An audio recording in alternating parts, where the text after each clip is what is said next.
నన్ను ఒక ఇంటర్వ్యూలో అడిగారన్నమాట. ఏఐను ఎంఎల్‌ని వాడి ఇంప్లిమెంట్ చేసినటువంటి కాంపోనెంట్స్ ఏంటని అడిగారన్నమాట. బేసిక్ క్వెషన్ అడిగారన్నమాట. Definitely this video is going to help you to understand secure cloud అన్నాను. సెక్యూర్ క్లౌడ్ కాదు, సెక్యూరిటీ క్లౌడ్. ఒక ఇంటర్వ్యూలో అడిగాడనమాట. సో మనం ఇప్పటివరకు ఐడెంటిటీ ఐక్యూ మీద ఎక్కువ ఫోకస్ చేస్తున్నాము. చాలామంది కస్టమర్స్ ఐడెంటిటీ నౌకు మూవ్ అవుతున్నారు. సో మనం ఎంత నేర్చుకుంటే అంత మంచిది సెక్యూరిటీ క్లౌడ్ని. సో ఇప్పుడు మేము కొన్ని డిఫరెన్సెస్ మీకు షేర్ చేస్తాము. డెఫినెట్గా ఈ వీడియో యూస్ అవుతుంది. Difference between identity IQ and identity security cloud. Identity ఐక్యూలో మోనోలిత్ ఆర్కిటెక్చర్ ఉంటుంది. మోనోలిత్ అంటే ఏంటంటే ఈ ఆర్కిటెక్చర్లో ఎంటైర్ సిస్టమ్ ఒక సింగిల్ యూనిఫైడ్ యూనిట్ లాగా బిల్డ్ చేసి ఉంటుంది. కానీ identity now which is also known as identity security cloud now, అందులో అన్ని మైక్రో సర్వీసెస్గా డివైడ్ చేసి ఉంటారు, బ్రేక్ డౌన్ చేసి ఉంటారు. So that's the main architectural difference. So that ఏమవుతుందంటే ఒక సర్వీస్ డౌన్ అయినా ఇంకొక సర్వీస్ రన్ అవుతుంది, లైక్ అన్నిటి మీద ఎఫెక్ట్ ఉండదు. ఓకే, దీన్ని నేను కొంచెం మోర్ డీటెయిల్గా ఎక్స్ప్లెయిన్ చేయాలనుకుంటున్నాను. అయితే మోనోలిత్ అంటే ఏంటంటే మనము ఐడెంటిటీ ఐక్యూని ఏం చేశారంటే జేటీయూ బేసిస్ డెవలప్ చేశారన్నమాట. అంటే ఒక డేటాబేసు, దాంట్లో డిఫరెంట్ కాంపోనెంట్స్ ఉంటాయి. కాంపోనెంట్ మాట్లాడతాయి. అవన్నీ కలిపి ఒక కాంపోనెంట్ లాగా తయారు చేశారన్నమాట. ఏదైనా ప్రాబ్లం వచ్చిందనుకోండి, సిస్టమ్ మొత్తాన్ని ఒక్కోసారి రీస్టార్ట్ చేయాలి, ఏదైనా కొత్తగా ఒక సర్వీస్ని యాడ్ చేయాలన్నా మొత్తం రీస్టార్ట్ చేయటము, లేకపోతే సర్వర్ని మొత్తము డ్రాప్ చేయడం జరుగుతుందన్నమాట. మైక్రో సర్వీసెస్ అని కొత్త కాన్సెప్ట్ వచ్చిందనమాట. ఇదేంటంటే మొత్తం ప్రోగ్రామ్ని మనం డిస్టర్బ్ చేయకుండా ఓన్లీ మనకు కావాల్సిన ప్రోగ్రామ్ వరకు మనము దాంట్లో ఏదైనా కొత్తగా ఏదైనా యాడ్ కావాలంటే యాడ్ చేసి, కానీ దాన్ని డౌన్ కావాలని డౌన్ చేసి అవన్నీ చేయొచ్చు అనమాట. సో ఏమేమి మైక్రో సర్వీసెస్ ఉన్నాయి అంటే ఏమేమి చెప్తారంటే దీని కీ కాంపోనెంట్స్ ఏంటంటే, ఒకటి యూఐ ఉంది, యూజర్ ఇంటర్ఫేస్ ఉంది. నెక్స్ట్ యూజర్ ప్రొవిజనింగ్ ఉందన్నమాట. మనకి ఎట్లయితే అక్కడ ఐడెంటిటీ అండ్ ఐక్యూలో ప్రొవిజనింగ్ ఉంటుందో ఇక్కడ కూడా ప్రొవిజనింగ్ ఉంటుందన్నమాట. Access request. So access request ఉంటుంది. సో యాక్సెస్ రిక్వెస్ట్ ఎందుకు అంటే మనము రిక్వెస్ట్ చేసుకోవడానికి. సో మనకి ఎంటర్టైన్మెంట్ కావాలి, ఈ అప్లికేషన్కి ఈ ఎంటర్టైన్మెంట్ కావాలి, లేకపోతే ఈ రోల్ కావాలని ఉంటుంది కదా, అదనమాట. Password management.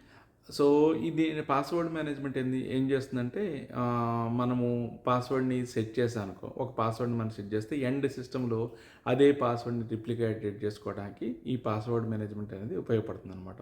Access certifications. So access certification అంటే ఇది గవర్నెన్స్ కింద వస్తుంది అనమాట. ఇది ఐడెంటిటీ ఐక్యూలో ఉన్నది, ఇక్కడ కూడా ఉన్నది.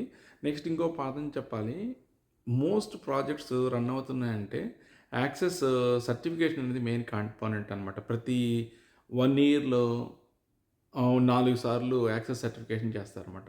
అప్లికేషన్లో యూజర్స్కి ఏమేమి అప్లికేషన్స్లో ఏమేమి యాక్సెస్ ఉన్నది వాళ్ళ మేనేజర్ దగ్గరికి పంపించి రివ్యూ చేసి ఆ డాక్యుమెంట్స్ని డౌన్లోడ్ చేసి కంప్లైన్స్ ఏదైతే ఫాలో అవుతున్నాయో ఆ కంప్లైన్స్ వాళ్ళకి పంపిస్తారన్నమాట. సాక్స్ కంప్లైన్స్ అని, హిప్పా కంప్లైన్స్ అని కొన్ని కంప్లైంట్స్ ఉన్నాయన్నమాట. ఆ కంప్లైంట్స్ వాళ్ళకి ఈ సర్టిఫికేషన్ రిజల్ట్స్ పంపించాలన్నమాట. SOD refresh. ఎస్ఓడి అంటే సపరేషన్ ఆఫ్ డ్యూటీస్. అంటే మనము ఆథరైటీ సిస్టమ్ని లోడ్ చేసిన తర్వాత, ఆథరైటీ సిస్టమ్ లోడ్ అయిన తర్వాత దాంట్లో క్యూబ్ లెవెల్లో కొన్ని ట్రాన్స్ఫార్మ్స్ ఎఫెక్ట్ కావడానికి కానీ, ఓకే, డేటా అట్రిబ్యూట్స్ని రిఫ్రెష్ చేయడానికి నైట్లీ రిఫ్రెష్ టాస్క్ అనేది రన్ అవుతుంది. నైట్లీ రిఫ్రెష్ టాస్క్ ఎప్పుడెప్పుడు రన్ అవుతుంది తెలుసా నీకు? Daily 2 times. యా, ఎప్పుడు? 8 PM and 8 AM. 8 PM and 8 PM CSTకి run అవుతుంది అనమాట. That's good point. Search. Yeah, ఇక్కడ మనకి సెర్చ్ ఉంది, సెర్చ్ ఆప్షన్ ఉందన్నమాట. ఇదొక కాంపోనెంటు. నెక్స్ట్ మన సేల్ పాయింట్లో వచ్చేసరికి అక్కడ అడ్వాన్స్ అనలిటిక్స్ ఉంది. అడ్వాన్స్ అనలిటిక్స్ దాకా మనం సెర్చ్ చేసుకోవచ్చు. దీంట్లో అయితే మనకేంటంటే మనం ఎప్పుడైతే సెర్చ్ చేస్తామో సెర్చ్ రిజల్ట్స్ ద్వారా వచ్చిన దాన్ని మనము సర్టిఫికేషన్స్ వాడుకోవచ్చు అనమాట.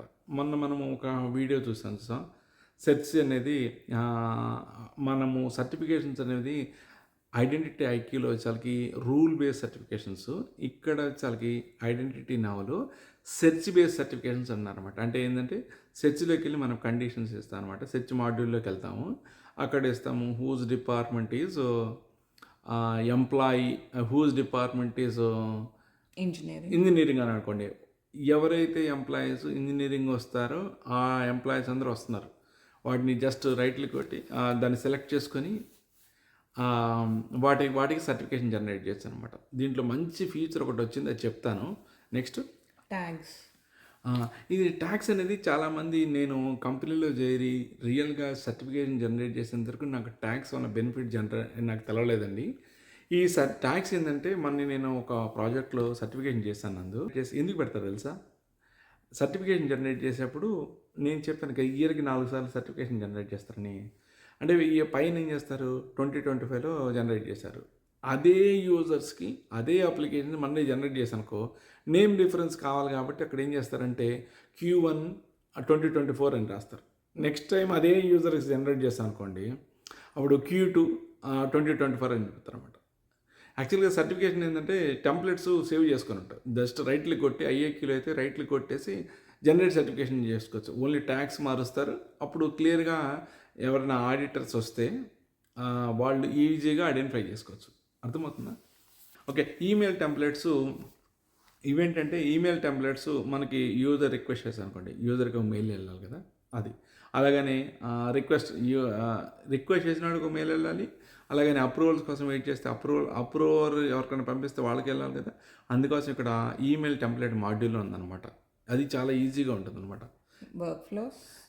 దీంట్లో ఏంటంటే ఇదివరకు ఒక డిసడ్వాంటేజ్ అనమాట. 3 years బ్యాక్ నేను చేసినప్పుడు వర్క్ ఫ్లోస్ లేదు. ఇప్పుడు